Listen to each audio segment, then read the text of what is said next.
Hi everyone, decided that I'm going to be making a video of my MY98 WRX Impreza. It's a Club Spec Evo 2 edition. That's a special edition that Australians got back in '98. It comes with a few different touches that don't really make it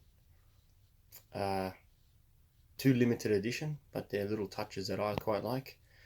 It comes with the 16-inch gold STI wheels, 3 decals on the passenger rear door and driver's rear door, and on the boot it also comes with a short shifter, and it comes with an interior that's sort of STI like in terms of the seats, with the grey suede and the red stitching, but it's missing the upper portions of the STI seat where it's red with the STI label. There's also some World Rally 1997 decals on the front guards, but other than that it's a standard MY98 WRX. I've done a few modifications to mine, such as the Link ECU, because you can't tune this particular model. It's got a bigger turbo, a GTP SO1 from GT Pumps. It's basically a big 16G with a 7cm rear housing.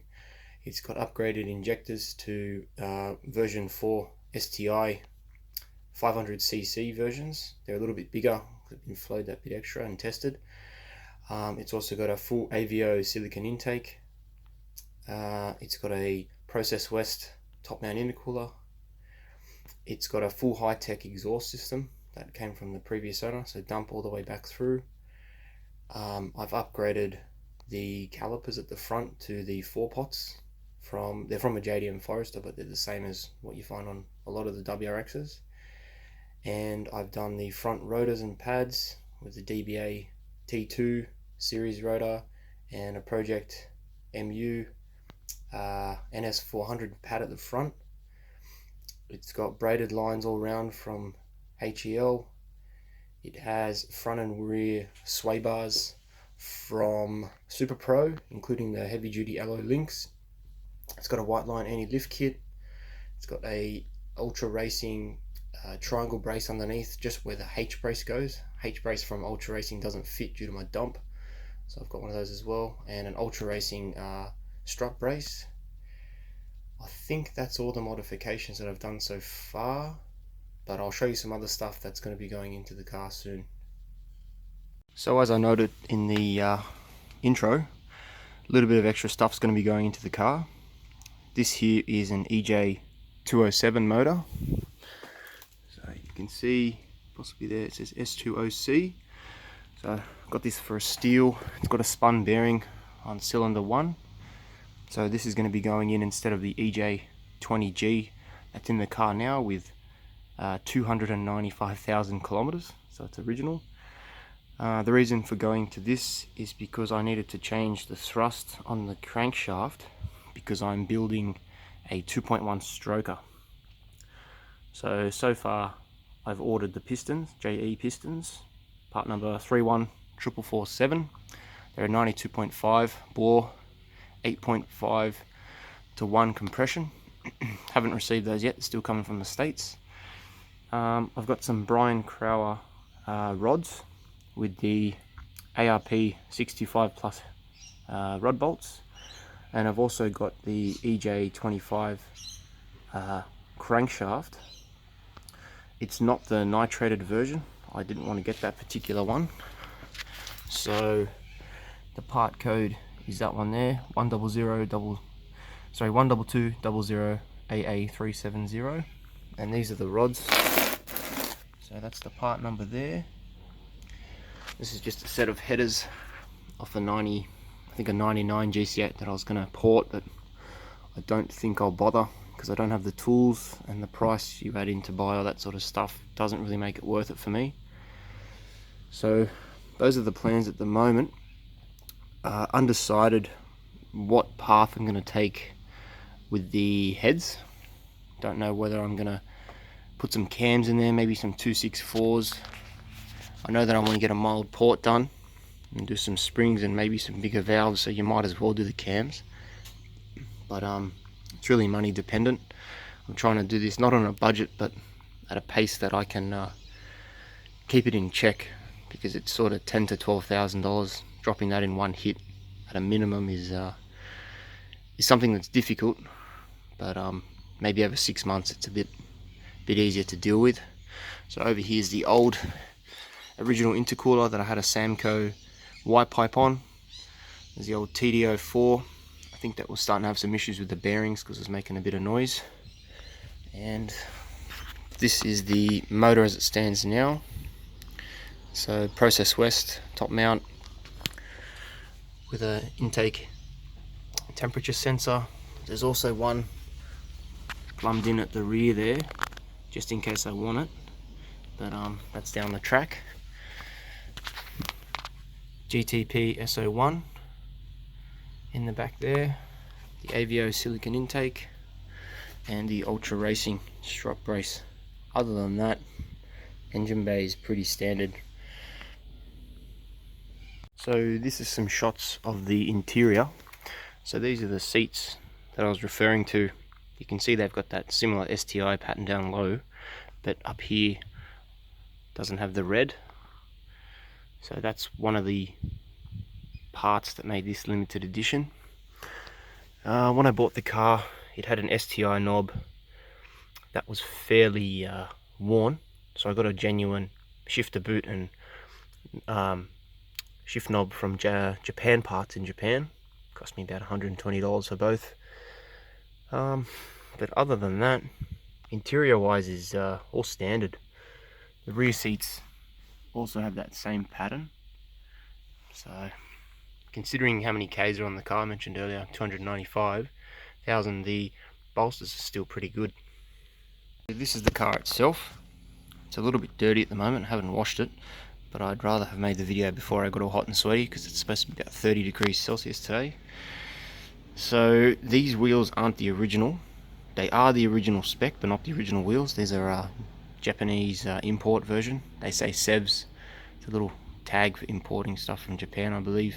On the inside you can see the T2 rotors and the 4 pots. Don't know if you can see the Project MU color there. There's one of the decals I was referring to earlier. So, it's your standard WRX Rally Blue. This is one of the decals that's on the other side as well. Club Spec Evo 2. It's got some Potenza RE003 tyres, because the previous owner imported these wheels through Ichiban in New South Wales, and they came with, I'm pretty sure, original tyres. They were made in I think it was August of '99, so they were super noisy, really hard.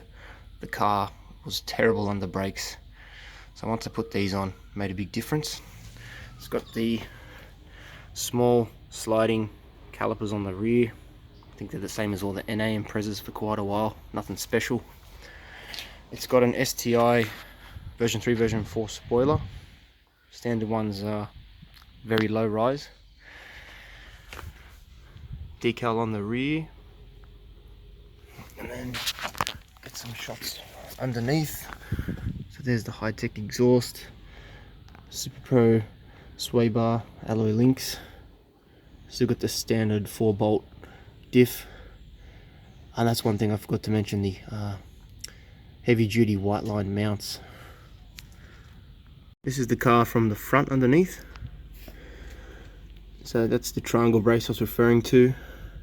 You can just see the anti-lift kit there in the back in the gold, and the Superpro. Now the links, they're fairly expensive, but the bars themselves weren't too bad. Got them from a company in Queensland. So the fronts are 22mm and the rears are 24. They're not set on anything special in terms of adjustability.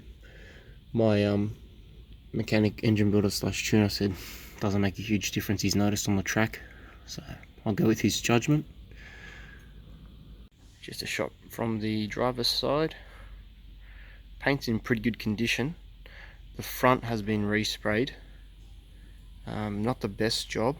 There's a couple of runs you can find, and the bonnet scoop has a lot of bubbling because it was supposedly painted in 0 degree temperatures.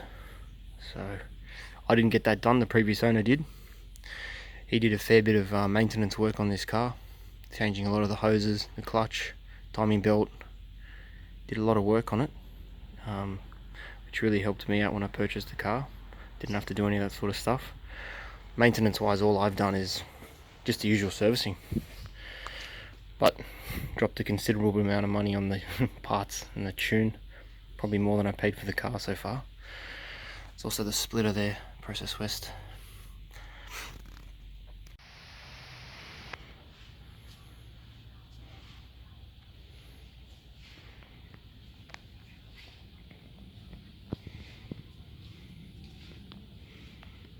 It's the bubbled scoop I was referring to.